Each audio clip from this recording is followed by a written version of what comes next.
Hello everyone, and welcome to the next episode of Spotlight on Success, where my goal is to teach you strategies and tactics that you can apply to your business today to sharpen your competitive edge. And I do so by having a flurry of wonderful guest experts come on the show, and today I'm really excited about the topic called Getting Off Isolation Island. And I am so pleased to welcome Jen Lilienstein to the show. And she is going to teach us all about how, as solopreneurs, we can avoid being hermits, isolated, completely out of touch with the outside world, which for some of us, when we're starting out, it's really easy to get caught up in that rut. So, Jen, before we jump in, let me give everyone a little bit of background on you. Perfect. Jen Lilienstein is founder of kidsmet.com and co-developer of At Home for Multiple Intelligences, a new course for parents and caregivers that's offered globally by the MI Institute. Her co-developer, Julie Viennes, worked with Dr. Gardner at Project Zero for nearly 2 decades.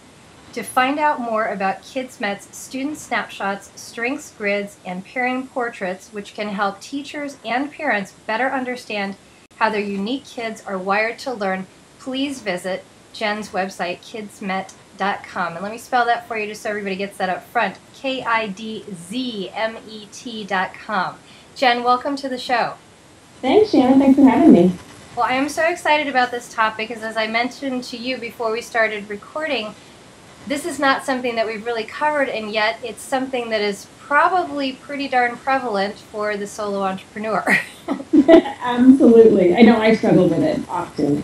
Yes, and I have done the same. So let's jump right in and let's talk about this isolation, which you refer to as island time, and how do we get ourselves stuck there in the first place?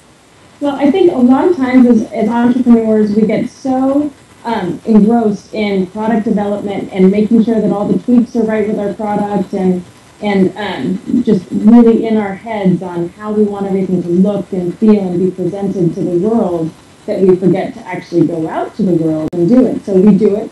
It's like we're on island time, where this person is an island and they're thinking of it just inside their head and not reaching out to other people to not only get feedback on your product or your service, but also to let them know that it's available so that way you can actually sell. Right, and that hits 2 really important points, which is the misconception that if I build it, they will automatically come, right, which doesn't necessarily happen. And the second one is that if you don't tell people all the great things you have to offer and, basically push your sparkle button, as I like to tell people, who's going to know? Right. So, right. Exactly. And there are a lot of different techniques that you can use to get off of that island time.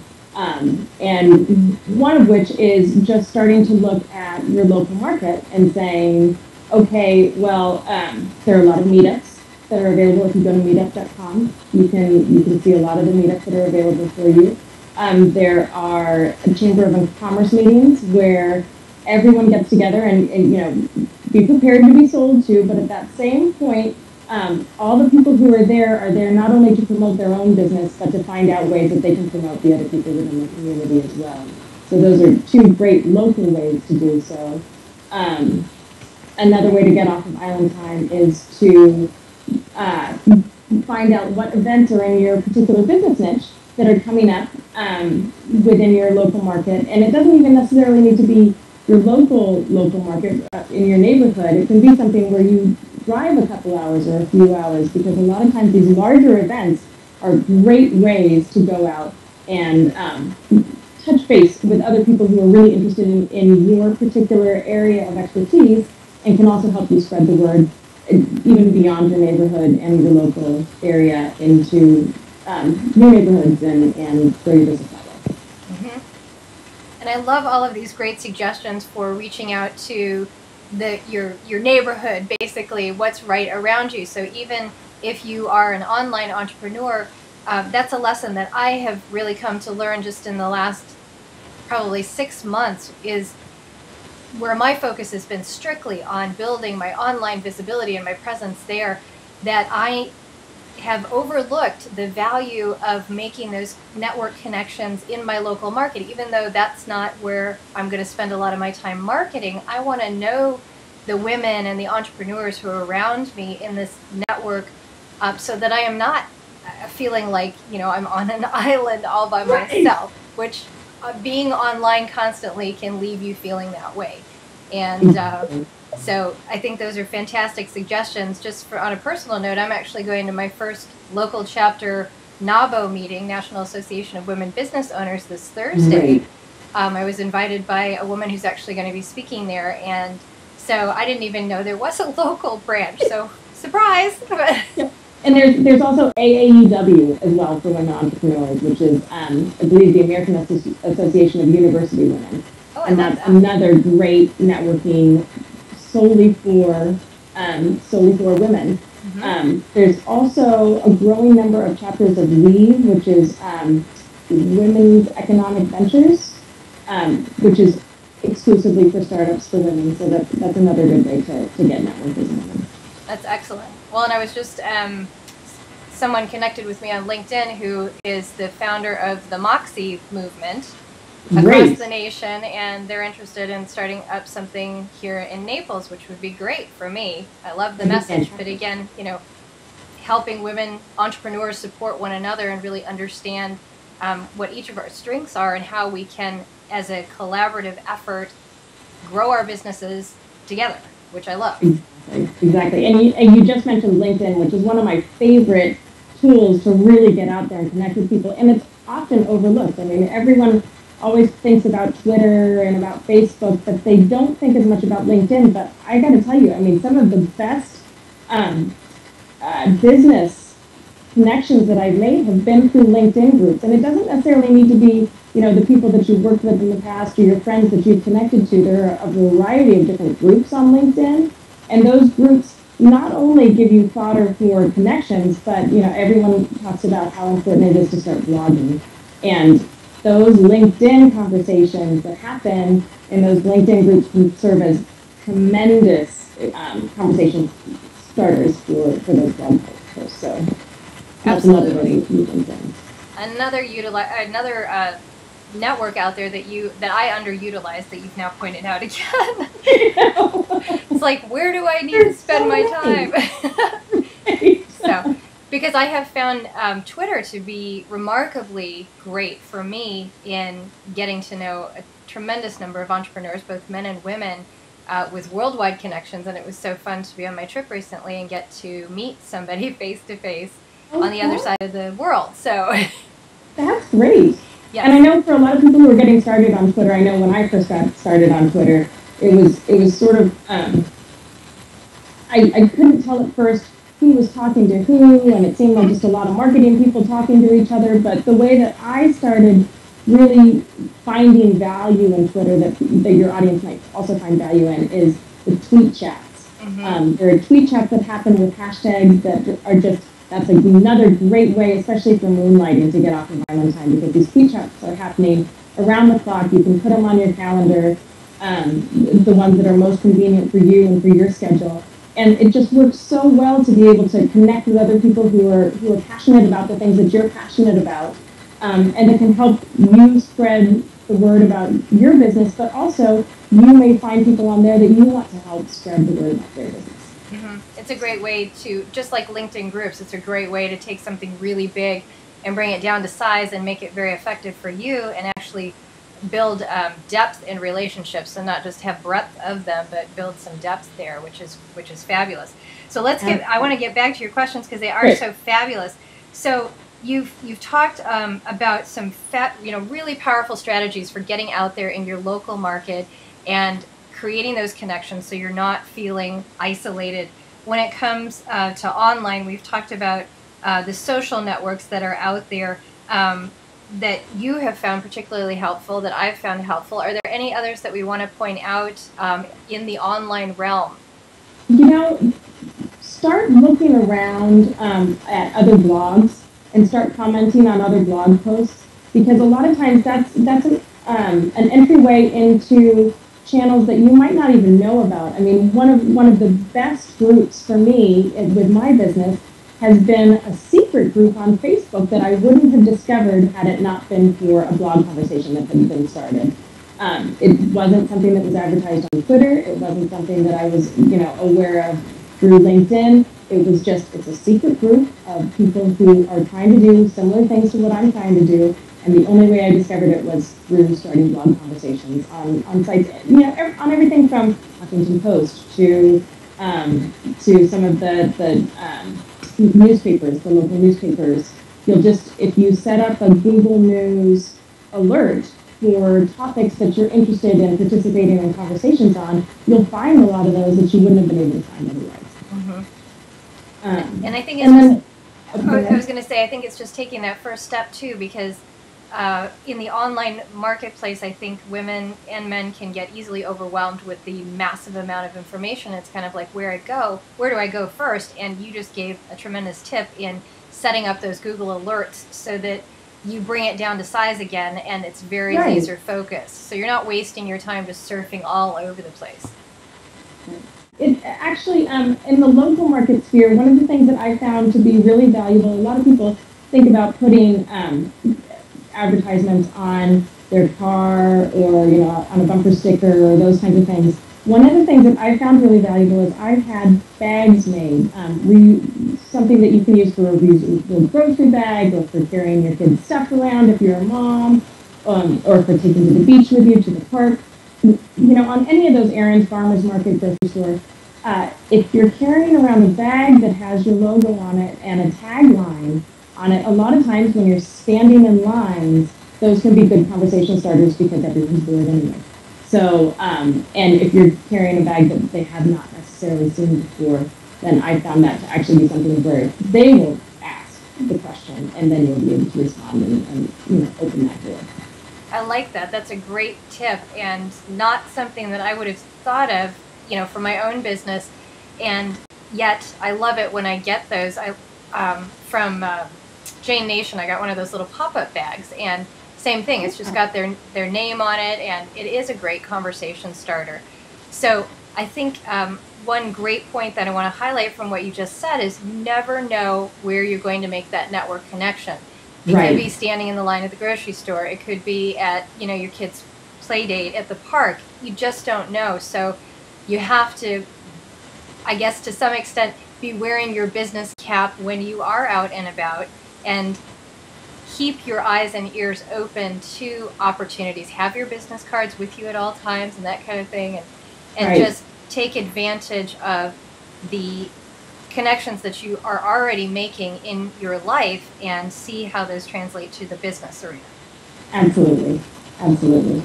This is so much fun. I love this. Good. So as you mentioned in your pitch, you really talked about a particular group of women entrepreneurs who struggle, and those are the ones who are moonlighting. And so I'd love for you to just kind of explain for those who don't understand what moonlighting is, what that is, and what some of your essential survival tips are for this group of women who want to start a business or who have already dipped their toe in the water and are feeling the pressure and the struggle of trying to do it all. It is. I mean, that's a real challenge, and that's the way that I started Kidnet too. Was we started off, and I would put the kids to bed at night, and then I would start working. And so you're starting working at around 9 o'clock at night, and you're going until 3 o'clock in the morning, and you never think of that as being time where you can network. I mean, that's not your typical time of day when you're out talking to other people about what you're doing and what you've got going on. So a lot of the things that we've talked about so far in the conversation, like always having your business cap on and always being able to have that door opened for you by someone else and start a conversation about what you're doing in your off hours. And then also the Tweetchats and the LinkedIn groups, I cannot say enough about, because those are ways to keep those conversations going on a global level, and it doesn't matter what time of day it is. And then, even when you're moonlighting, keep an eye out for those events that we just talked about, the bigger events that may be happening close to your area, and just, carve out a single day. And it's not It's not that you're saying you're going to do it on a regular basis. It's saying, okay, well, 3 times a year, I'm going to go and I'm going to, participate in these events that are aligned with a cause or a mission that my business will be aligned with, and really start networking that way. Mm-hmm. And it's not that big a commitment. It's 3 times a year. Right. But I think it's worth the investment. I can't even count on my fingers how many times I've heard women and men talk about the powerful connections they make when they go to conferences, big and small, but when they take the time to go, they are blown away by the relationships that develop out of there, whether it's, colleague to colleague, finding a mentor, creating a joint venture partnership, whatever it is. They find tremendous value when they get outside of their local arena and branch out a little bit. So right, and that's I think what you just mentioned. The word relationships. That's a really good one, particularly for women to keep in mind, because a lot of us bristle at the thought of selling something. I mean, as soon as you say, "Oh, I'm going to go out there and I'm going to sell what I've got going on," that just all of a sudden you get really nervous and apprehensive. When you think about it in terms of building relationships, that's something that we all are so great at, and that really making that emotional connection with people. That's what is going to ultimately sell your brand and your business. But it's also just maintaining and creating those relationships over time, and that's what's critical for customer service as well. So it's good to get practice that way anyway.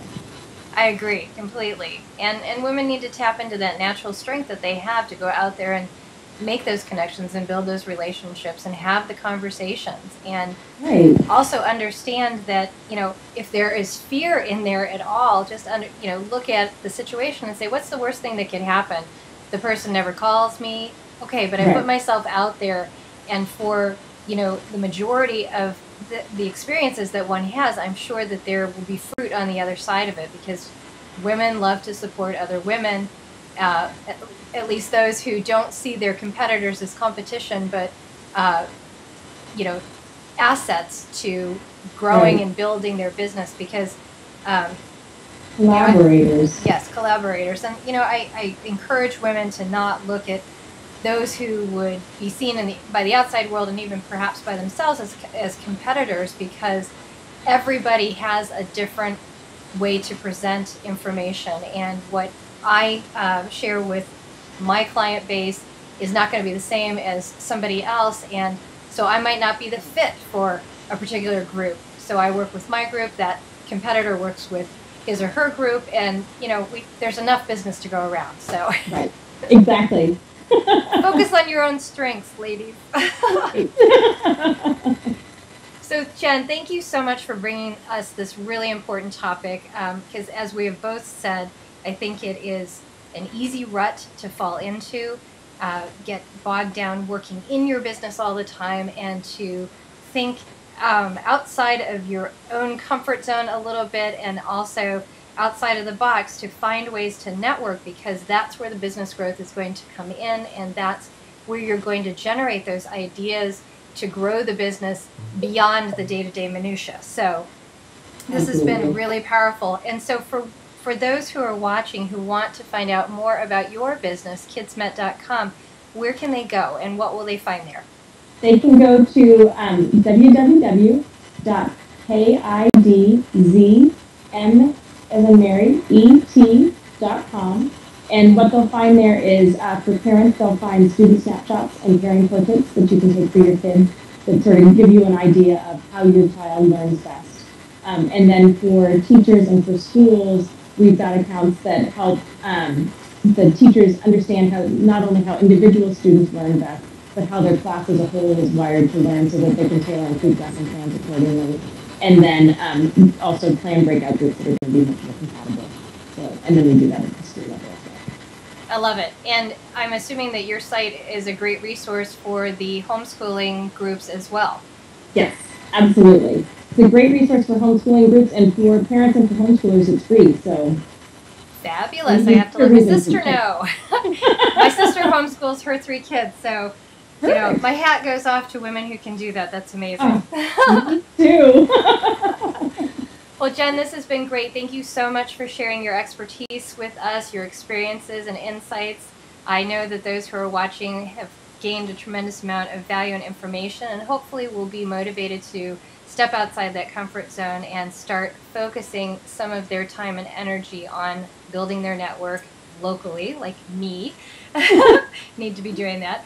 And for those of you who are watching, thank you so much for your time, and I hope that you will stay tuned for our next episode of Spotlight on Success, where we will bring you more valuable information to help you grow your business. Until next time, continue to shine brightly.